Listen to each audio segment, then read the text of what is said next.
응답받는 기도의 비밀. 골로새서 4장 2절로 3절 말씀. 골로새서 4장 2절 말씀. 기도를 계속하고 기도에 감사함으로 깨어 있으라. 골로새서 4장 3절 말씀. 또한 우리를 위하여 기도하되 하나님이 전도할 문을 우리에게 열어주사 그리스도의 비밀을 말하게 하시기를 구하라. 내가 이 일 때문에 매임을 당하였노라. 바울은 골로새 교인들을 향하여 모든 권면을 마친 후에 작별 인사를 하기에 앞서 바울 자신과 성도, 자신들을 위하여 기도할 것을 권고합니다. 그리고 어떻게 기도해야 응답받을 수 있는지에 관해서도 함께 말해줍니다.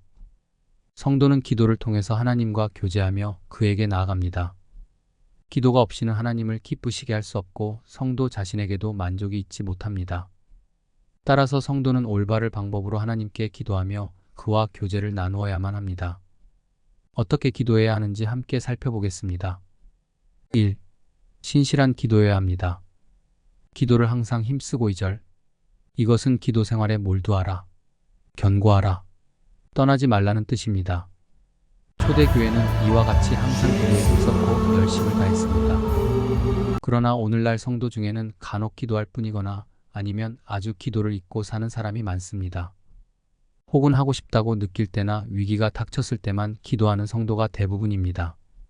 쉬지 말고 기도하라. 데살로전서 5장 17절. 이는 우리에게 주신 하나님의 명령입니다. 물론 이 말이 시간과 장소와 때를 전혀 무시하고 기도하라는 말은 아닙니다. 그보다는 기도를 호흡처럼 자연스럽게 하나님과 교제하듯이 해야 한다는 의미인 것입니다. 하나님께서는 성도의 기도에 응답하시기를 즐겨 하십니다. 참조 예레미야 33장 3절.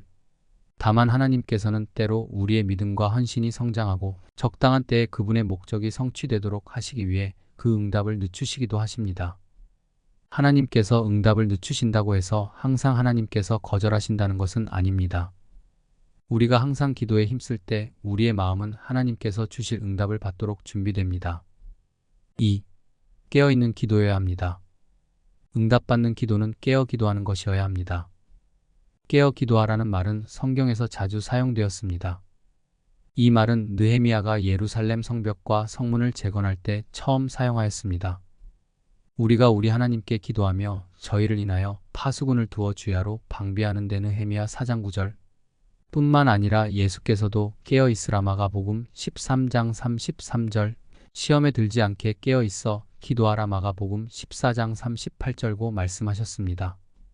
그리고 바울도 깨어 구하기를 항상 힘쓰며 에베소서 6장 18절라고 권고했습니다. 정신이 흐릿하고 마음이 담기지 않은 기도에는 능력이 없습니다. 제단에 불이 없으면 그 분향이 하나님께 상달되지 않듯이 기도가 없이는 예배도 헌신도 하나님께 전달되지 않는 것입니다. 참조 시편 141장 2절. 참된 기도는 영적 힘과 경성함을 요구하며 이것은 하나님의 성령께로서만 올 수 있는 것입니다. 타성적인 기도는 응답받지 못합니다. 3. 감사의 기도해야 합니다. 기도에 감사함으로 깨어있으라. 2절. 감사는 최선의 기도를 드리는 데 없어서는 아니 될 중요한 요소입니다. 바울은 아무것도 염려하지 말고 오직 모든 일에 기도와 간구로 너희 구할 것을 감사함으로 하나님께 아뢰라. 빌립보서 4장 6절고 했습니다. 만일 우리가 항상 구하기만 하고 결코 하나님께 대한 감사함이 없다면 그것은 이기적인 태도인 것입니다. 우리는 기도하기에 앞서 하나님께서 우리에게 베푸신 바 은혜에 대하여 깊이 감사함으로 기도해야 하며 그때 하나님은 우리의 기도를 들어 응답하실 것입니다. 바울은 골로새 교인들을 향하여 감사의 조건들을 수없이 열거하며 교훈했습니다. 그는 이러한 교훈과 더불어 자신이 스스로 감옥에 갇혀 있으면서도 항상 감사함으로 모범을 보여 골로새 교인들이 본받을 수 있게 했던 것입니다. 4. 목적 있는 기도해야 합니다. 우리를 위하여 기도하되 3절. 기도의 목적은 인간의 뜻이 하늘에서 이루어지는 것이 아니라 하나님의 뜻이 이 땅에서 이루어지게 하는 것입니다. 그래서 예수께서는 기도를 가르치시면서 뜻이 하늘에서 이룬 것 같이 땅에서도 이루어지이다. 마태복음 6장 10절하고 기도해야 할 것을 말씀하셨습니다. 따라서 기도는 하나님께서 행하시고 주셔야 할 것을 하나님께 아뢰는 것이 아니라 하나님께서 자신의 뜻을 따라 행하시고 주시기를 원하시는 것을 하나님께 구하는 것입니다. 참조 요한일서 5장 14절 15절. 우리가 하나님의 말씀을 읽고 하나님 아버지와 교제할 때 우리는 그분의 뜻을 발견하며 따라서 그분이 계획하신 일을 능히 이루시도록 담대히 구할 수 있는 것입니다. 우리는 리차드 트렌치의 말을 인용하여 여기에 대한 구체적인 설명을 부과할 수 있습니다. 즉 그는 기도는 하나님께서 원치 않으시는 것을 결코 뒤엎을 수 없다.